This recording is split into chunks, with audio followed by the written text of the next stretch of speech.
Dr. Haji Zahasan Muhammad. Assalamualaikum warahmatullahi wabarakatuh. Innal hamdalillah nahmaduhu wa nasta'inuhu wa nastahdihi wa nastaghfiruh wa natubu ilayhi wa natawakkalu alayhi wa na'udzu billahi min shururi anfusina wa sayyiati a'malina. May yahdihillahu fala mudilla lahu wa may yudlil fala hadiya lahu. Allahumma salli wa sallim wa barik ala Muhammad wa ala ali Muhammad kama sallaita wa sallamta wa barakta ala Ibrahim wa ala ali Ibrahim fil alamin innaka Hamidum Majid. Amma ba'd. Penerbit dan seterusnya muslim-muslimat yang dirahmati dan dikasihi sekalian. Kita berada pada episod berikutnya daripada surah yang mulia ini, surah Yasin, yang disebut sebagai contohnya oleh Ibn Atiyah dalam tafsirnya Al-Muharrar Al-Wajiz, bahawa membaca surah ini memberikan kelihatan, kelegaan, ketenangan, keluasan dalam berfikir dan jauh dari stres, insya-Allah.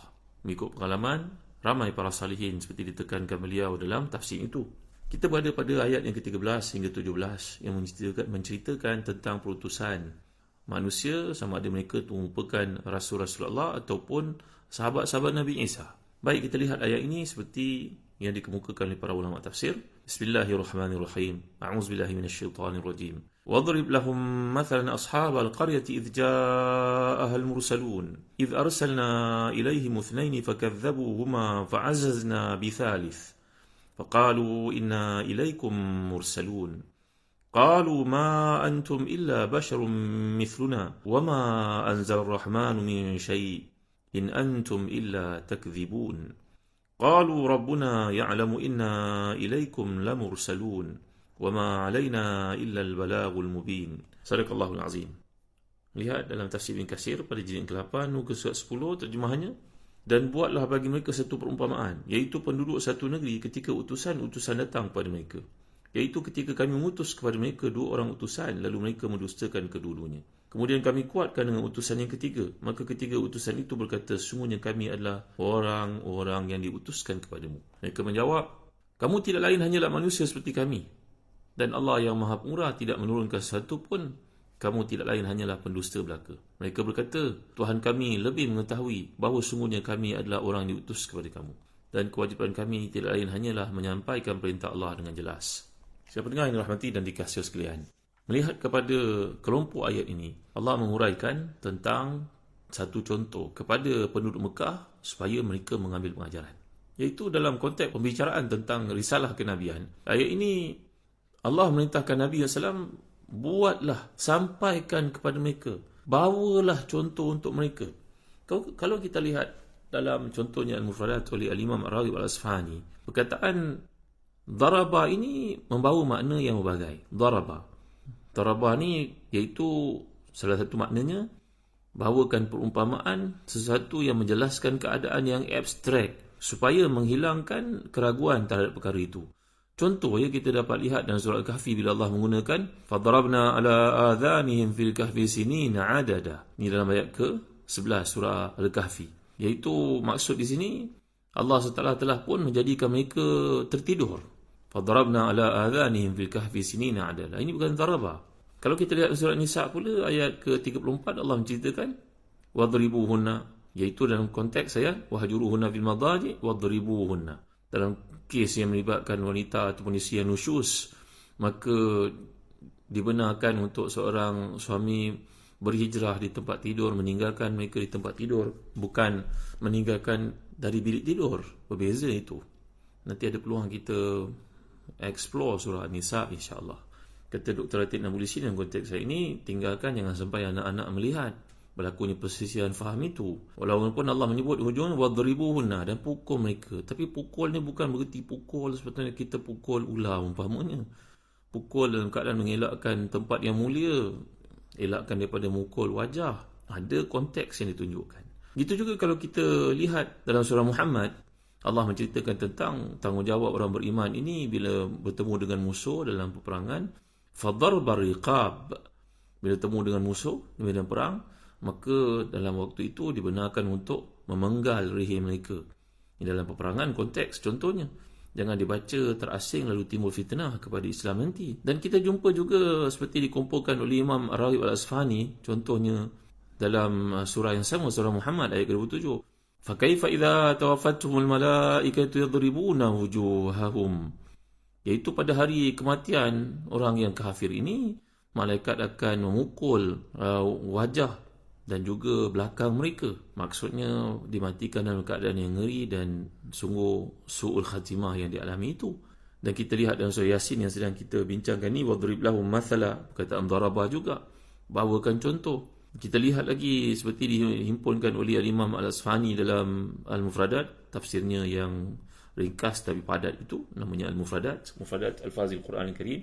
Dan surah Az-Zukhruf Allah menyatakan, afanadribu ankumudz dzikra safhan. Ada yang boleh kita lihat, maksudnya apakah kami berhenti menurunkan Al-Quran kepadamu kerana kamu yang melampaui batas, contohnya. Begitu juga kita dapat lihat dalam surah Ibrahim, Allah menyatakan wa darabna lakumul amthal. Jadi darabah kat sini lain pula maksudnya, kami jelaskan kepada kamu contoh-contoh untuk kamu faham. Jadi tuan-tuan rahmati dan dikasihi, juga kita jumpa dalam surah Al-Baqarah ayat ke-223 contohnya, la yastati'una darban fil ard yahsabuhumul jahilu aghniya'a minat ta'affuf. Iaitu orang yang berdagang, orang yang susah ini dimaksudkan oleh Allah SWT. Maka maksud dalam konteks saya ini orang yang miskin, yang kita nampak macam tak ada apa-apa, sebenarnya mereka itu susah. Jadi Allah gunakan perkataan darabah ni untuk konteks yang beza-beza, tuan-tuan dimuliakan sekalian. Apa yang penting untuk saya fahamkan kepada tuan-tuan pada kali ini, iaitu wadrib lahum mathala, beri kepada mereka ni contoh untuk mereka renungi. Jadi biar mereka berfikir. Mana seolah-olah satu pukulan kepada hati mereka, ketuk hati, jentik hati itu untuk mereka menyadari bahawasanya pernah berlaku satu peristiwa sebelum kamu yang mereka ingkar pada seruan perintah Allah SWT, lalu hukumannya begini. Saya telah huraikan pada kuliah yang lalu bahawa tempoh perutusan Nabi-Nabi Allah ini seperti sebuah riwayat daripada Ibn Sa'ad, dan juga Ibn Asyakir, daripada Abi Salih, daripada Ibn Abbas radhiyallahu anhuma, terjemahan Quran, bahawa tempoh masa di antara Nabi Musa dengan Nabi Isa itu 1900 tahun. Dan di antara Nabi Musa dengan Nabi Isa itu ada 1000 orang Nabi. Kemudian daripada perutusan Nabi Isa dengan Nabi Muhammad SAW 569 tahun. Maka kata para ulama, contohnya Al-Qasimi dalam Mahasiswa Ta'wil, itu yang diutuskan, dimaksudkan Allah itu Nabi-Nabi itu, bukan manusia biasa. Maknanya manusia yang mendapat pangkat dilantik sebagai Rasulullah, sebagai Nabi-Nabi Allah. Nabi yang kita kenal, Nabi dan Rasul yang kita kenal cuma 25 orang saja. Sedangkan Rasul bilangan yang ada 313 orang. Dan Nabi-Nabi ada 124,000 orang. Minhum man qasasna alaik, wa minhum man lam naqsus alaik. Ada kalangan mereka yang kami kisahkan kepadamu, wahai Muhammad sallallahu alaihi wasallam, dan ada kalangan mereka yang kamu tidak kenal. Jadi dalam apa yang dikemukakan oleh Al-Qasimi dalam Mahasiswa Ta'wil, bahawa yang dimaksudkan di sini adalah Rasul-Rasul Allah. Kerana itu Allah menyebut perkataan idh arsalna ilaihi muthnain. Arsala yusilu, maknanya kami mengutus. Siapa yang mengutus itu? Allah Subhanahu Wa Taala. Dan kemudian kata masyarakat yang didakwah itu, qalu ma antum illa basyarum mithluna. Ini kata-kata yang biasa digunakan oleh penentang-penentang yang menentang Nabi-Nabi diutuskan sekalian zaman, waktu, saban waktu. Maka ini ucapan mereka, ungkapan yang mereka kenakan atau mereka serang para Nabi diutuskan dengan kata-kata yang sama. Kamu ni apa beza dengan kami? Ini maksudnya. Kalau kita lihat dalam kitab-kitab tafsir, apakah kisah yang terdapat di sebalik peristiwa ini? Contohnya dalam Hadai Qurawi wa Rayhan, itu juga dalam tafsir Abu Su'ud, menceritakan tentang bahawa ketika yang dimaksudkan di sini dalam kisah yang panjang, bagaimana diutuskan, qala ulama bi akhbaril anbiya ba'atha Isa alaihi salam rasulain min al-hawariyin ila ahli Antakya. Bahawa Nabi Isa alaihi salam telah mengutuskan 2 orang pembantunya di kalangan Hawariyin itu kepada penduduk Antakya. Ini pun ada pengujahannya, ada persisian para ulama'nya, apakah benar bumi Antakya, sedangkan Antakya dan juga Baitul Laham, Bethlehem, ini dipanggil dalam bahasa Arab Baitul Laham sebenarnya. Ini Baitul Maqdis, area kawasan Al-Quds, kawasan Baitul Maqdis, kawasan Palestin itu merupakan tempat penyokong kuat Nabi Isa AS. Jadi nampaknya di sudut geografi Al-Quran kurang tepat itu bila dikatakan Antakya ini tempat yang menentang Nabi Isa AS. Ada kalangan mereka mengatakan tempat ini merupakan Pompei, itu jauh di Itali, yang mana pernah diutuskan Nabi-Nabi di situ. Kalau benar kata-kata oleh Al-Imam Jamaluddin Al-Qasimi dalam tafsirnya, yang mentarjihkan bahawa ini merupakan Rasul-Rasul yang Allah utuskan di antara Nabi Isa dan Nabi Muhammad itu tempohnya 569 tahun itu, maka sesuainya tempat itu tidak ada kena-mengena dengan Timur Tengah di area perutusan Nabi Isa dan Nabi Muhammad SAW. Maka mungkin tempat itu Pompei, kata mereka. Ini dari sudut geografi Al-Quran memerlukan penelitian lah tuan-tuan yang rahmati dan dikasihi. Madailah untuk saya bawakan riwayat ini disebut dalam banyak kitab tafsir. Tafsir Ibn Jarir Tabari ada, tafsir Qurtubi ada, tafsir, contohnya tafsir Nasafi nyatakan demikian, bahawa bila diutuskan dua orang rasul, dua orang manusia untuk menjadi putusan, bagi Nabi mengutuskan sahabat-sahabatnya kepada maharaja-maharaja yang ada di sekeliling tanah Arab itu, maka mereka sampai di satu tempat, seorang lelaki tua yang memelihara, menjaga, menggembala kambing-kambingnya. Nama lelaki ni Habib An-Najjar. Beliau memiliki anak yang sakit. Maka bila dua orang lelaki melalui kawasannya, dia melihat orang itu sebagai orang saleh.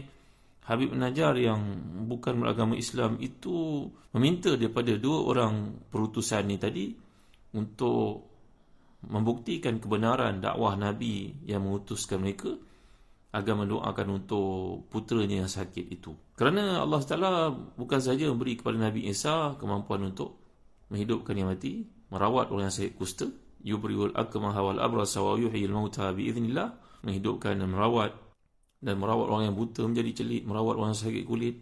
Ini kehebatan mukjizat Nabi Isa pada zaman tersebut yang menyaksikan ramai orang kelilingnya merupakan pengamal-pengamal perbuatan yang tegar, yang hebat. Jadi Allah mengutuskan Nabi dengan mukjizat yang sesuai dengan pertandingan ataupun kekuatan yang kelebihan yang ada pada umat tersebut. Maka Nabi Isa tentunya seorang Nabi Allah memiliki mukjizat menghidupkan orang yang mati. Maka kelebihan ini juga dimiliki oleh pengikut Nabi Isa. Ini dipanggil sebagai karamah. Macam Nabi kita Muhammad SAW yang memiliki mukjizat Al-Quran. Mukjizat membanyakkan air yang sedikit, mengeluarkan air di tangan baginda SAW, menjadikan makanan sedikit cukup untuk ramai orang. Antara mukjizat Nabi SAW itu memasukkan mata sahabat dalam perang Uhud yang jatuh dari soketnya. Ini tuan-tuan tahu, ini mukjizat Nabi kita SAW.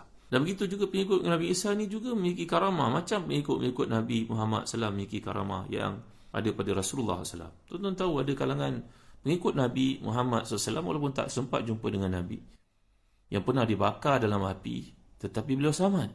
Ini karamah, ini bukan mukjizat, kerana diberikan kepada seorang manusia selain daripada Nabi, selain daripada Rasul, itu namanya karamah. Maka karamah yang ada pada dua orang perutusan yang diutus Nabi Isa ini, mengikut riwayat kebanyakan kitab tafsir ini, mereka telah pun menyembuhkan, mereka telah merawat hingga sembuh anak kepada Habib An-Najjar ini. Lalu Habib An-Najjar pun masuk Islam. Maka kedua orang Nabi ini, kedua orang utusan ini, sama ada mereka Nabi ataupun Rasul yang telah saya uraikan sebelum ini, pandangan para ulama terhadap mereka, maka keduanya meneruskan perjalanan dalam dakwah itu dan bertemulah dengan tempat tersebut, penduduk tempat tersebut yang mereka menentang perutusan dua orang utusan Nabi Isa ataupun utusan Allah direct ini. Saya harap tuan-tuan faham apa yang disampaikan ini. Jadi apa yang berlaku sekarang, mereka menentang habis-habisan dua orang pendakwah ini. Maka apa yang berlaku tuan-tuan? Kita akan lihat dalam tafsir, dalam ayat, dalam tafsiran pada kuliah yang berikutnya, apakah tindakan berlaku kepada mereka sehingga menyebabkan Habib An-Najjar ini telah dibunuh. Dan akhirnya Allah Ta'ala menceritakan kepada kita di atas prinsip Al-Quran yang namanya Al-Ijaz, membawa pendekatan, menutup tirai dan membawa mesej yang paling utama. Nama tidak disebutkan, yang pentingnya adalah ibrah di sebalik peristiwa yang berlaku itu. InsyaAllah kita akan lihat uslub Al-Quran sebagai satu wajah kemukjizatan yang ada, di samping kisah-kisah yang dikemukakan yang panjang lebar ini, yang mudah-mudahan menambah iman kepada kita, memberi kefahaman lebih lanjut kepada kita. Wallahu a'lam, wa sallallahu ala sayyidina Muhammad wa ala alihi wa sahbihi wa baraka wa sallam, walhamdulillahi rabbil alamin, wa barakallahu fikum, wassalamu alaikum warahmatullahi wabarakatuh.